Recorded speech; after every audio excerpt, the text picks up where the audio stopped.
Hi, and welcome to section 4.2, the mean value theorem. Before we do the mean value theorem, we're going to look at actually a specific case of the mean value theorem that's called Rolle's theorem.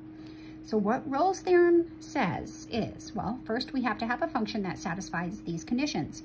Our function must be continuous on the closed interval, differentiable on the open interval, and the output at the endpoints must be the same. So let's draw a picture that satisfies that condition. So we're going to have any point A, we're going to have any point B. So the output at A has to equal the output at B, right? That's condition 3.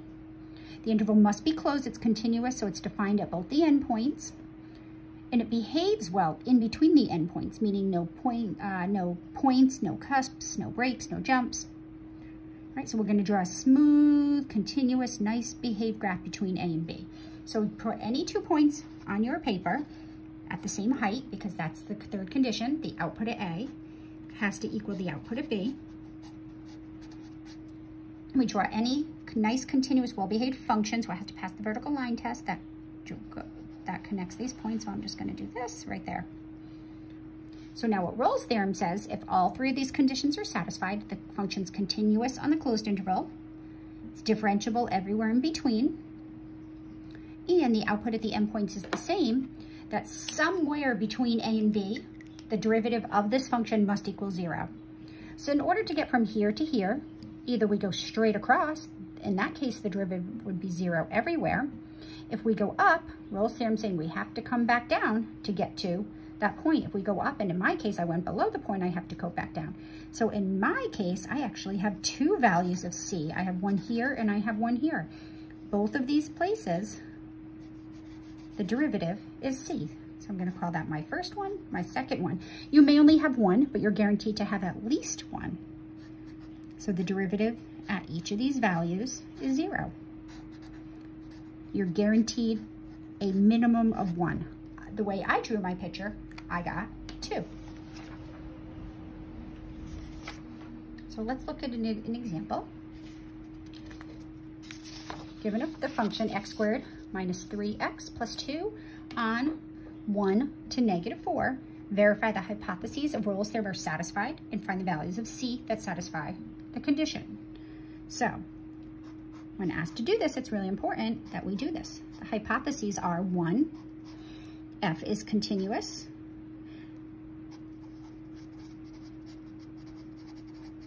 Since it's a polynomial.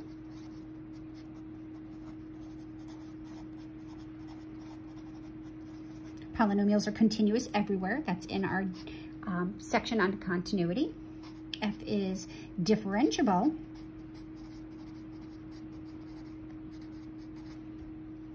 I should say on -1 to 4, on -1 to 4, since it's a polynomial.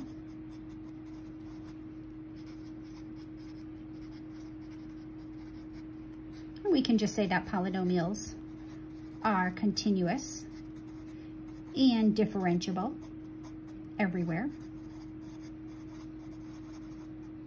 So polynomials are continuous, my abbreviation for continuous, and differentiable everywhere. So the one that we really have to show, because this is just a polynomial, that the output at the endpoints is the same. What is the output at -1? And what is the output at 4? Well, if we stick -1 in there, we get 1 plus 3, which is 4, plus 2, which is 6. And if we stick 4 in there, we get 16 minus 12, which is 4, plus 2 is 6. So these are the same. So f of -1 equals f of 4, and all 3 conditions are satisfied. So Rolle's theorem guarantees us, so I'm going to look down at the graph for a minute. So here's the graph of y equals x squared minus 3x plus 2. And we're only looking at this from -1 to 4, right here. And seeing it goes down, then goes back up. Rolle's theorem guarantees us that somewhere between -1 and 4, the derivative of this curve at that point is 0. And we have to find that point exactly. So we can't just say, oh, it looks like it's about blah, blah. So to find this point, we take the derivative. And the derivative would be 2x minus 3. Somewhere between -1 and 4, 2x minus 3 must be 0. We solve for x, we get x equals 3/2. So therefore, the C in the conclusion of Rolle's theorem is 3/2. And if we look over here at 3/2, here's 3/2. If you're standing right here on the curve, the derivative of this function at 3/2 is 0. All right, let's try it on a slightly more complicated function. Given the function f of x equals e to the x times x squared minus 2x, determine if Rolle's theorem can be applied. If so, find the values of c that satisfy the conclusion. Well, 1 and 2, right? I'm going to look at them together. E to the x is an exponential function. Exponential functions are continuous and differentiable everywhere.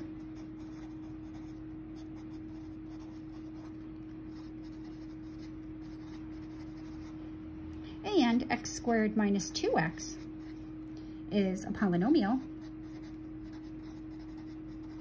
So polynomials are continuous and differentiable everywhere.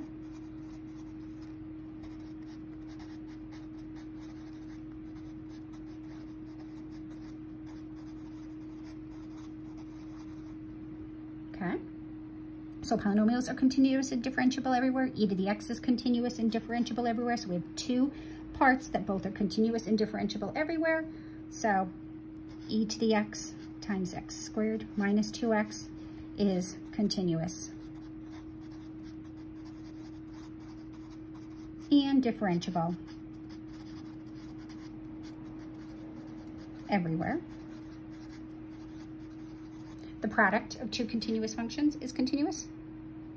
The product of two differentiable functions is differentiable. So now we have to check number 3. Is the output at the endpoints the same? So my endpoints are 0 and 2. So I find the function evaluated at 0. If I plug in 0, I get e to the 0 times 0 squared minus 2 times 0, and that is 0. If I plug in the endpoint 2, I get e squared times 2 squared minus 2 times 2, and that equals 0. So these are the same. So therefore, we can use Rolle's theorem. So somewhere, I'm only looking at this function between 0 and 2, right here. I'm only looking at this piece right here. Somewhere that function, the derivative is 0. We want to find the exact value of this point right here. You can't estimate it. We do exact values. So let's take the derivative and set it equal to 0. So my function is f of x equals e to the x times x squared minus 2x. So the derivative is the derivative of the first times the second plus the first times the derivative of the second.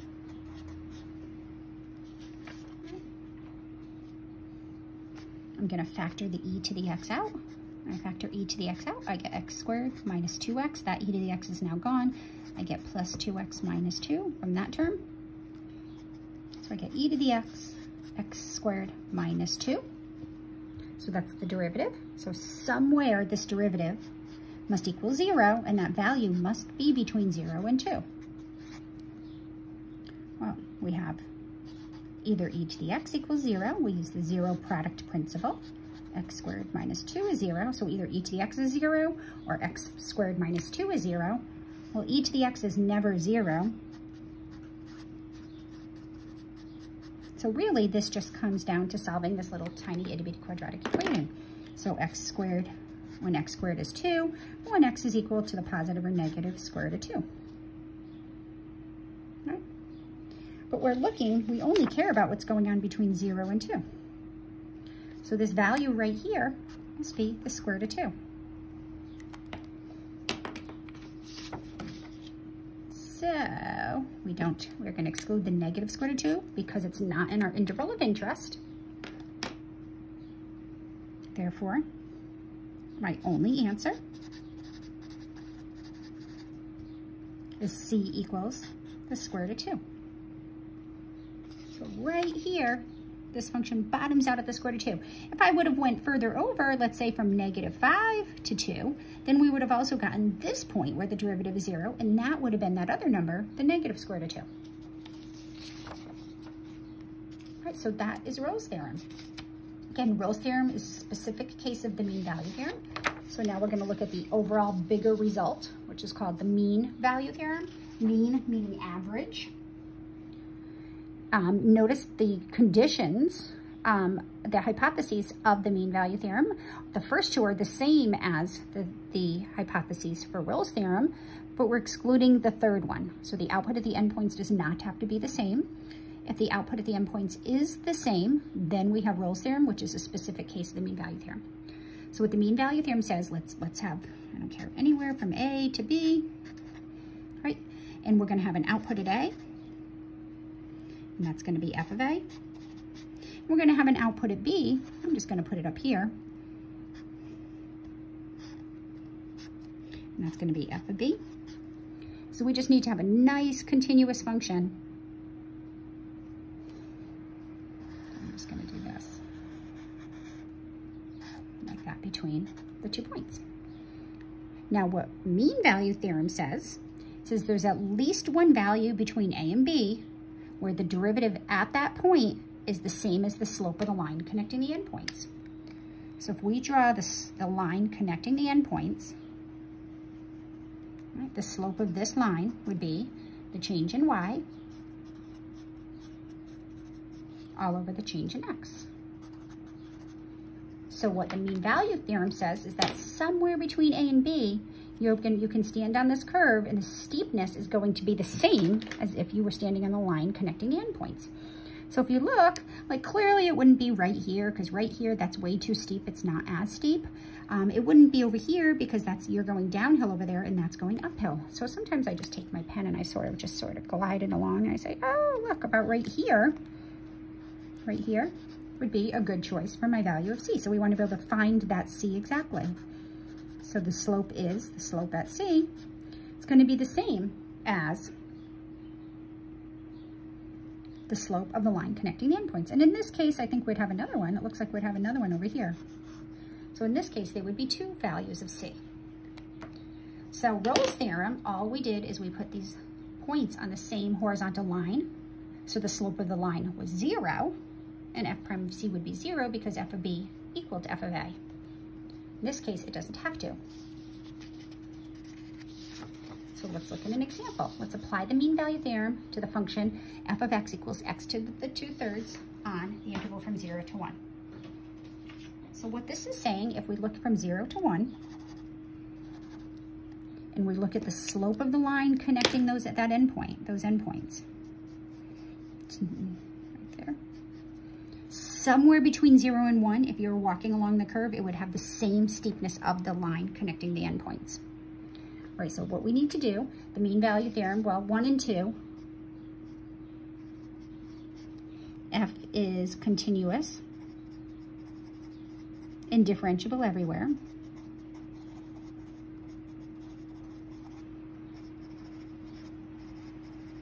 Because power functions are continuous and differentiable on their domain, and x to the 2/3 has domain -infinity to infinity. All right, so what we do next is I suggest making a table of values. So this is a little bit different. And I put the endpoints as my inputs. And then I find the output at each of the endpoints. So at 0, f of 0 would be 0. And 1 to the 2/3 power is 1. And then I find the slope of the line connecting these endpoints. So the slope is going to be the change in y over the change in x, which is just 1. Now the mean value theorem is different here. We're not setting the derivative equal to 0. We're going to set the derivative equal to 1 because the slope of this purple line is 1. And it's saying somewhere if you're walking along the curve, you're going to be exactly at a steepness of 1. And that's the point we want to find. So we take our function, f of x. We take the derivative. We get 2/3 x to the -1/3. And we set the derivative equal to the slope of the line connecting the endpoints. So this is what the mean value theorem says. It says take the derivative and set it equal to the slope of the line connecting the endpoints. And then we're going to solve this. So algebraically, I get x to the 1/3 equals 3/2. Nope, x to the negative 1/3 equals 3/2. So I'm just going to, what am I going to do? I'm going to get rid of that power by multiplying by the -3 power. -3 power, right? Because x to the negative 1/3 to the -3 is just x to the 1, which is x. And then 3/2 to the -3 power is 2/3 to the 3rd power. And x is equal to 8/27. So 8/27 is about equal to what number? We like exact values, but I just want to see where I am on my graph. 8 divided by 27 is about 0.296. So 296, that's about 2.5 right there. So I want to say about right here, if you're standing right here on the curve, right here, which is 8/27, the slope at this point is going to be 1, which is the same as the slope of the line connecting the endpoints. All right, let's try one that's just a little bit more algebraically challenging. And then I'll let you go do this stuff on your own. Apply the mean value theorem to the function x over x plus 1 from -1/2 to 2. So let's look right here. Here's -1/2 and here's 2. Right, so if I find the line connecting these guys, no, I'm not going to do this straight, but let's try it anyway. Oops, just make my dot bigger. There we go. Right. So somewhere, if you're walking on this curve, you're going to have the same steepness of this line connecting the endpoints. Right, so I'm just going to verbally say the hypotheses of this mean value theorem are satisfied because rational functions are continuous on their domain and they're differentiable on their domain. And the domain of this function is everything except for -1, and -1 is not in our interval of interest.